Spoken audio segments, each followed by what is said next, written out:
जिंदाबाद जिंदाबाद जिंदाबाद। सानू लग रहा है कि लॉकडाउन अगे लगेगा तो असं ये बेनती करना है कि जे गां लॉकडाउन लगता है तो साडा जिन्ना भी नौजवान है घर च नहीं मर सकता फिर सड़कों ते उतरांगे। नहीं लगेगा नहीं लगेगा नहीं लगेगा। ਅਸੀਂ ਦੇਸ਼ ਭਗਤ ਲੋਕ ਆ, ਗਦਾਰ ਨਹੀਂ।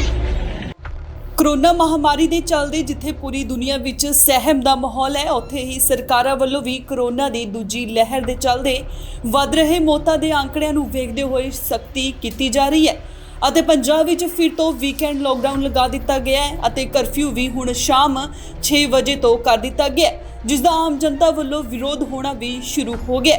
ਇਸ ਦੇ ਤਹਿਤ ਅੱਜ ਅੰਮ੍ਰਿਤਸਰ ਸ਼ਹਿਰ ਮੋਕਮਪੁਰਾ ਇਲਾਕੇ ਵਿੱਚ ਯੁਵਾ ਨੇਤਾ ਮਾਨਤੀ ਪਹਿਲਵਾਨ ਦੀ ਅਗਵਾਈ ਵਿੱਚ ਦੁਕਾਨਦਾਰਾਂ ਅਤੇ ਦੁਕਾਨਾਂ ਨੂੰ ਤਾਲੇ ਲਗਾ ਕੇ ਚਾਬੀਆਂ ਪੁਲਿਸ ਪ੍ਰਸ਼ਾਸਨ ਨੂੰ ਦੇਣ ਵਾਸਤੇ ਲੋਕਾਂ ਵੱਲੋਂ ਹੱਥਾਂ ਵਿੱਚ ਮੋਮਬੱਤੀਆਂ ਫੜ ਕੇ ਸੜਕਾਂ ਤੇ ਰੋਸ ਪ੍ਰਦਰਸ਼ਨ ਕੀਤਾ ਗਿਆ। ਉੱਥੇ ਹੀ ਪੱਤਰਕਾਰਾਂ ਨਾਲ ਗੱਲਬਾਤ ਕਰਦਿਆਂ ਕਿਹਾ ਕਿ ਸਰਕਾਰਾਂ ਅਤੇ ਪ੍ਰਸ਼ਾਸਨ ਦੇ ਦਿੱਤੇ ਨਿਰਦੇਸ਼ਾਂ ਤੇ ਹਮੇਸ਼ਾ ਹੀ ਜਨਤਾ ਪੂਰੀ ਉਤਰਦੀ ਹੈ, ਪਰ ਕਿਤੇ ਨਾ ਕਿਤੇ ਸਰਕਾਰ ਜਨਤਾ ਨਾਲ ਧੱਕਾ ਕਰਦੀਆਂ ਨਜ਼ਰ ਆਉਂਦੀਆਂ ਨੇ। ਉਹਨਾਂ ਨੇ ਪ੍ਰਸ਼ਾਸਨ ਦੇ ਇੱਕ ਅਧਿਕਾਰੀ ਨੂੰ ਵੀ ਮੰਗ ਪੱਤਰ ਦਿੰਦੇ ਹੋਏ ਕਿਹਾ ਕਿ ਹਾਲੇ ਤੱਕ ਪਿਛਲੇ ਸਾਲ ਲੱਗੇ ਲੋਕਡਾਊਨ ਨੇ ਦੁਕਾਨਦਾਰਾਂ ਤੇ ਮਜ਼ਦੂਰਾਂ ਦੀ ਕਮਰ ਸਿੱਧੀ ਨਹੀਂ ਹੋਣ ਦਿੱਤੀ। ਹਾਂਜੀ, ਚਰਨਜੀਤ ਸਿੰਘ ਮਾਨਤੀ ਪਹਿਲਵਾਨ ਜੀ। ਅੱਜ ਮੰਤਰੀ ਅੱਜ ਦਾ ਕੀ ਪ੍ਰੋਗਰਾਮ ਜਿਹੜਾ ਕੀਤਾ ਗਿਆ? ਅੱਜ ਦਾ ਜੀ ਇੱਕ ਕੈਂਡਲ ਮਾਰਚ ਕੱਢਿਆ ਗਿਆ ਸੀ ਬੜੀ ਸ਼ਾਂਤਮਈ ਢੰਗ ਦੇ ਨਾਲ, ਜੋ ਕਿ ਸਾਰੇ ਹੀ ਮਾਰਕੀਟ ਦੇ ਦੁਕਾਨਦਾਰ ਸੀ ਉਹਨਾਂ ਨੇ ਸਾਰਿਆਂ ਨੇ ਆਪਣੀਆਂ ਚਾਬੀਆਂ ਬੜੀ ਹੀ ਹਲੈਮੀ ਦੇ ਨਾਲ ਸਾਨੂੰ ਦਿੱਤੀਆਂ ਤੇ ਉਹ ਜਿਹੜੀਆਂ ਚਾਬੀਆਂ ਸੀ ਉਹ ਅਸੀਂ ਇਸ ਥਾਣੇ ਦੇ ਮੋਗਮਪੁਰੇ ਦੇ ਮੁਖੀ ਨੂੰ ਐਸਐਚ ਨੂੰ ਉਹਨਾਂ ਨੂੰ ਸੌਂਪ ਕੇ ਆਏ। ਕਾਰਨ ਕੀ ਸੀ ਦੇਣ ਦਾ ਚਾਬੀਆਂ? ਕਾਰਨ ਇਹੋ ਜੀ ਤੁਸੀਂ ਦੇਖ ਸਕਦੇ ਹੋ ਕਿ ਜਿੱਦਾਂ ਦੇ ਹਾਲਾਤ ਚੱਲ ਰਹੇ ਆ ਅੱਜ ਦੇਖਦੇ ਕਿ ਤੁਸੀਂ ਵੇਖਿਆ ਸੀ ਪਿਛਲੀ ਵਾਰ ਜਦੋਂ ਮਤਲਬ ਕਿ ਪਿਛਲੇ ਸਾਲ ਵੀ ਕਰੋਨਾ ਆਇਆ ਸੀ ਉਦੋਂ ਵੀ ਵੇਖਿਆ ਜਦੋਂ ਲੋਕਡਾਊਨ ਲੱਗਾ ਸੀ ਉਦੋਂ ਵੀ ਕਾਫੀ ਹਾਲਾਤ ਜਿਹੜੇ ਹੈਗੇ ਸੀ, ਲੋਕ ਜਿਹੜੇ ਹੈਗੇ ਸੜਕਾਂ 'ਤੇ ਉਤਰ ਆਏ ਸੀ, ਪਰ ਉਸ ਟਾਈਮ ਜਿਹੜੇ ਇਹ ਸੁਸਾਇਟੀਆਂ ਸੰਸਥਾਵਾਂ ਹੋਰ ਸਾਡੇ ਜਿਹੜੇ ਵੀਰ ਭਰਾ ਬਾਹਰ ਰਹਿੰਦੇ ਸੀ ਉਹਨਾਂ ਨੇ ਕਾਫੀ ਹੱਦ ਤੱਕ ਸੇਵਾ ਦਾ ਨਿਭਾਈ ਸੀ, ਰੋਲ ਅਦਾ ਕੀਤਾ ਸੀ। ਪਰ ਇਸ ਵਾਰ ਤੁਸੀਂ ਵੇਖ ਸਕਦੇ ਜੋ ਕਿ ਜਿਹੜਾ ਇਹ ਲੋਕਡਾਊਨ ਦੀ ਤਿਆਰੀ ਵਿੱਚ ਲੱਗੇ ਹੋਏ ਆ ਕਿ ਜੋ ਸਮਾਂ ਜਿਹੜਾ ਇਹਨਾਂ ਨੇ 6 ਵਜੇ ਦਾ ਕਰਤਾ ਹੋਇਆ, ਤੁਸੀਂ ਆਪ ਸਮਝਦਾਰ ਹੈਗੇ ਜੋ ਕਿ ਦੁਕਾਨ ਦਾ ਜਿਹੜਾ ਸਮਾਂ ਆ ਉਹ ਸ਼ਾਮ ਨੂੰ ਹੀ ਜਿਹੜਾ ਹੈਗਾ ਆ ਕਿ ਵਿਕਰੀ ਦਾ ਟਾਈਮ ਹੁੰਦਾ ਆ ਤੇ ਉਸ ਟਾਈਮ ਇਹਨਾਂ ਨੇ ਮਤਲਬ ਕਿ ਦੁਕਾਨਾਂ ਬੰਦ ਕਰਾਉਣ ਦਾ ਟਾਈਮ ਰੱਖ ਦਿੱਤਾ ਆ। ਉਹ ਜਿਹੜੇ ਗਰੀਬ ਮਜ਼ਦੂਰ ਲੋਕ ਹੈਗੇ ਆ ਜਿਨ੍ਹਾਂ ਦੇ ਛੋਟੇ ਬੱਚੇ ਉਹਨਾਂ ਨੇ ਆਪਣਾ ਪੇਟ ਭਰਨਾ ਕਿੱਦਾਂ ਭਰਨਗੇ। ਮੈਂ ਸਰਕਾਰ ਨੂੰ ਮਤਲਬ ਕਿ ਇਹੋ ਹੱਥ ਜੋੜ ਕੇ ਬੇਨਤੀ ਕਰਦਾ ਵਾਂ ਕਿ ਉਹਨਾਂ ਨੇ ਜੋ ਵੀ ਹਦਾਇਤਾਂ ਦਿੱਤੀਆਂ ਉਹਨਾਂ ਦਾ ਪਹਿਲਾਂ ਵੀ ਅਸੀਂ ਪਾਲਣਾ ਕਰਦੇ ਸੀ ਤੇ ਹੁਣ ਵੀ ਪਾਲਣਾ ਕਰਾਂਗੇ ਤੇ ਕਰਦੇ ਆਵਾਂਗੇ। ਕਿੰਨਾ ਕੁ ਨੁਕਸਾਨ ਹੋਊਗਾ ਆਮ ਬੰਦੇ ਦਾ?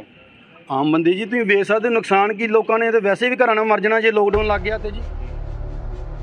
ਉੱਥੇ ਹੀ ਲੋਕਾਂ ਵੱਲੋਂ ਕੀਤੇ ਜਾ ਰਹੇ ਰੋਸ ਪ੍ਰਦਰਸ਼ਨ ਨੂੰ ਵੇਖਦੇ ਹੋਏ ਮੌਕੇ ਤੇ ਪਹੁੰਚੇ ਸੰਬੰਧਿਤ ਥਾਣੇ ਦੀ ਪੁਲਿਸ ਨੇ ਦੁਕਾਨਦਾਰਾਂ ਪਾਸੋਂ ਚਾਬੀਆਂ ਲੈਂਦੇ ਹੋਏ ਕਿਹਾ ਕਿ ਕੋਰੋਨਾ ਮਹਾਮਾਰੀ ਪੂਰੀ ਦੁਨੀਆ ਵਿੱਚ ਫੈਲੀ ਹੋਈ ਹੈ, ਜਿਸ ਤੋਂ ਸਾਨੂੰ ਸਭ ਨੂੰ ਕਾਨੂੰਨ ਦੀਆਂ ਹਦਾਇਤਾਂ ਦੀ ਪਾਲਣਾ ਕਰਨੀ ਚਾਹੀਦੀ ਹੈ। ਉੱਥੇ ਹੀ ਪੁਲਿਸ ਥਾਣਾ ਮੋਕਮਪੁਰਾ ਦੇ ਐਸਐਚਓ ਸੁਖਦੇਵ ਸਿੰਘ ਨੇ ਕਿਹਾ ਕਿ ਕਿਸੇ ਨੂੰ ਵੀ ਕਾਨੂੰਨ ਦੀ ਉਲੰਘਣਾ ਨਹੀਂ ਕਰਨ ਦਿੱਤੀ ਜਾਵੇਗੀ। ਉੱਥੇ ਹੀ ਉਹਨਾਂ ਨੇ ਕਿਹਾ ਕਿ ਲੋਕਾਂ ਦੀ ਮੰਗ ਨੂੰ ਵੇਖਦੇ ਹੋਏ ਉਹ ਉੱਚ ਅਧਿਕਾਰੀਆਂ ਨਾਲ ਗੱਲ ਕਰਨਗੇ।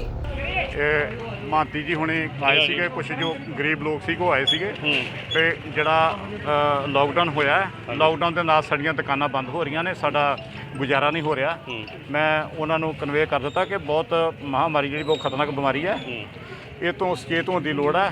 ਮੈਂ ਡੀਸੀਪੀ ਸਾਹਿਬ ਦੇ ਨੋਟਿਸ ਵਿੱਚ ਲਿਆਵਾਂਗਾ, ਅੱਗੋਂ ਜੋ ਵੀ ਉਹਨਾਂ ਦਾ ਹੁਕਮ ਹੋਏਗਾ ਉਹਦੇ ਨੂੰ। ਕੋਈ ਚਾਬੀਆਂ ਫੜਾਈਆਂ ਜੀ ਤੁਹਾਨੂੰ? ਹਾਂ, ਉਹਨਾਂ ਨੇ ਕੁਛ ਦੁਕਾਨਾਂ ਦੀਆਂ ਚਾਬੀਆਂ ਦਿੱਤੀਆਂ ਨੇ ਤੇ ਸਾਡਾ ਗੁਜ਼ਾਰਾ ਨਹੀਂ ਹੋ ਰਿਹਾ, ਅਸੀਂ ਕੁਝ ਕਰਾਂਗੇ। ਕੀ ਕਹਿਣਾ ਕੀ ਹੈ ਵੀ ਟਾਈਮਿੰਗ ਨੂੰ ਚੇਂਜ ਕਰਨ ਵਾਸਤੇ ਕਹਿੰਦੇ? ਹਾਂ, ਉਹ ਕਹਿ ਰਹੇ ਨੇ ਵੀ ਲੋਕਡਾਊਨ ਨਹੀਂ ਹੋਣਾ ਚਾਹੀਦਾ, ਲੇਕਿਨ ਲੋਕਡਾਊਨ ਜਿਹੜਾ ਹੈ ਕੋਈ ਨਿੱਕੀ ਜਿਹੀ ਗੱਲ ਨਹੀਂ, ਮਹਾਮਾਰੀ ਦੇਸ਼ ਭਰ ਦੀ ਆ, ਵਰਲਡ ਲੈਵਲ ਤੇ ਚੱਲ ਰਹੀ ਹੈ। ਹਾਂਜੀ, ਠੀਕ ਹੈ ਸਰ। ਤੇ ਕੀ ਤੁਹਾਡੇ ਵੱਲੋਂ ਆਸ਼ਵਾਸਨ ਦਿੱਤਾ ਗਿਆ ਜੀ ਤੁਹਾਡੇ ਵੱਲੋਂ? ਮੈਂ ਤਾਂ ਉਹਨਾਂ ਨੂੰ ਇਹੀ ਕਿਹਾ ਕਿ ਜੋ ਪ੍ਰਕਾਸ਼ਨ ਜੋ ਹੈਗੇ ਨੇ ਡੀਸੀਪੀ ਸਾਹਿਬ ਵੱਲੋਂ ਉਹਨਾਂ ਮੁਤਾਬਕ ਹੀ ਲੋਕਡਾਊਨ ਹੋਇਆ, ਇਹਦੇ ਵਿੱਚ ਕਿਸੇ ਕਿਸਮ ਦਾ ਵੀ ਸੋਸ਼ਲ ਗੈਦਰਿੰਗ ਨਹੀਂ ਹੋਣੀ ਚਾਹੀਦੀ।